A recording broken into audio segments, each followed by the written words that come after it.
Hi Retro Gamer, in this video I will talk about the cover arts of the unlicensed game Ultimate League Soccer. Ultimate League Soccer is a soccer game developed by Taiwanese developer C&E. Apart from the United States and Taiwan, it was also published in Australia by Home Entertainment Suppliers and in Brazil by Milmar, under the name Futebol. A version with pornographic content added was published in Japan by Hacker International. Let's analyze the covers of the versions we listed around the world. First, the American Video Entertainment version released in the United States. This is a product not licensed by Nintendo and manufactured independently. That is why we don't see the Nintendo seal of quality present on this cartridge and the cover. The cover is beautiful.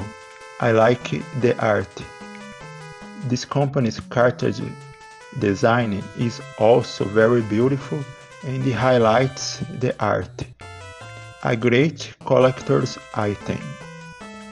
This game also has a European version, since we can find the room for this region here on the internet, but I didn't find any clue of who distributes it in Europe, and consequently I didn't find anything about the respective cover of this game.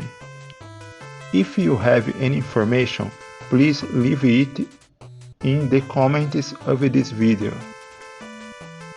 The next cover is of the Australian version manufactured by the company HES, Home Entertainment Suppliers.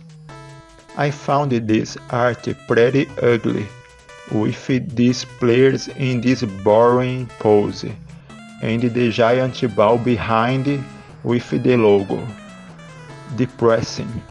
Unfortunately, I couldn't find any image of the cartridge design manufactured by HES.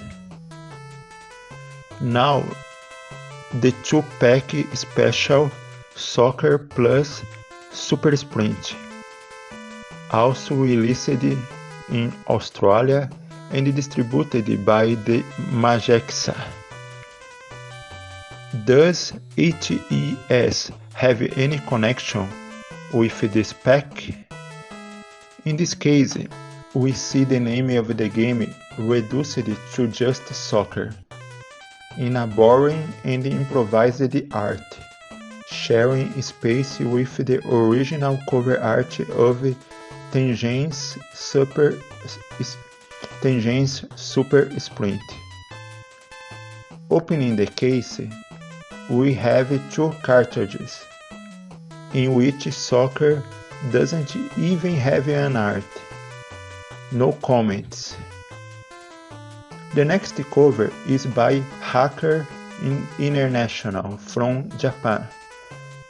The most different version of this game, in which the international teams already have the shirt colors defined in the game.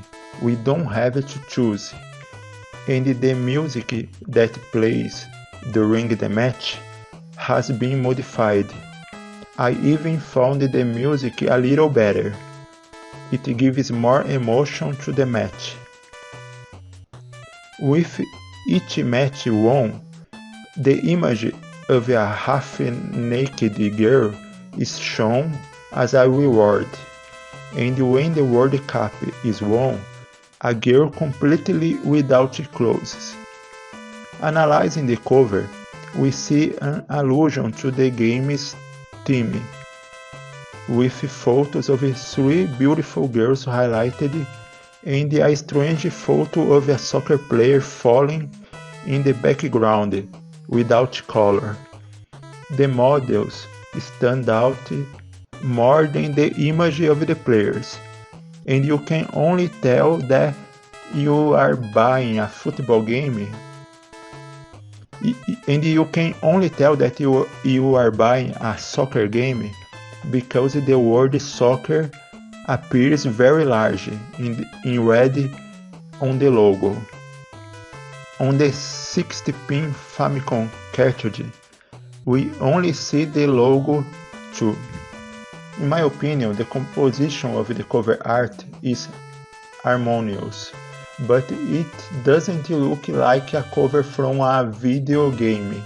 It looks more like a cover from an adult film VHS tape. Difficult to say my opinion. I found it different. And finally, the Brazilian version of Milmar. This was remarkable because when Milmar launched this game here in Brazil, they invested in ads on video game magazines that caught the attention of the children and teenagers of the time.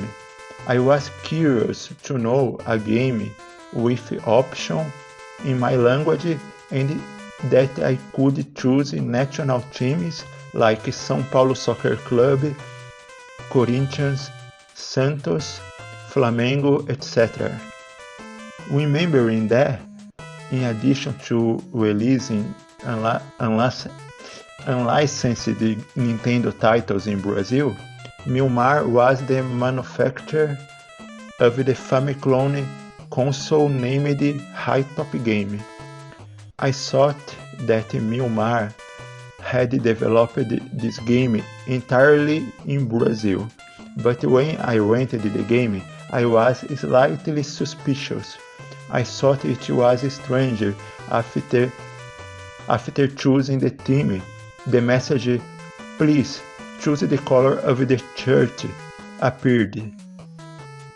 This bothered me because if I choose Palmeiras, automatically the players should already be wearing green.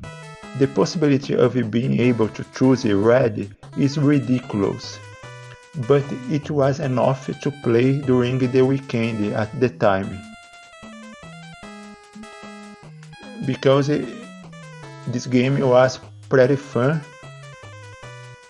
and in addition, this was a smart move by Milmar to adapt a game for the public here in Brazil, just like Tectoy did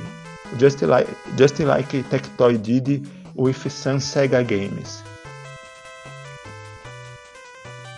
As for the cover art, it is a simple, average, but harmonious and functional art that highlights the theme of the game well. The design of Milmar's cartridges is beautiful. They are a pleasure to collect. Congratulations to collectors who have items like this in their collection. And here ends the series of covers of the game Ultimate League Soccer, known here in Brazil as Futebol or Futebol Milmar. So, which cover of this game did you like the most? Leave your comment telling me. I'm curious to know your opinion. If you liked this content, please support this channel by leaving your like, subscribing and sharing. Collaborate with the growth of this channel so that I can continue to bring content like this. As the channel grows, the content will get better and better. Alright? Thanks for watching and until next time. Bye.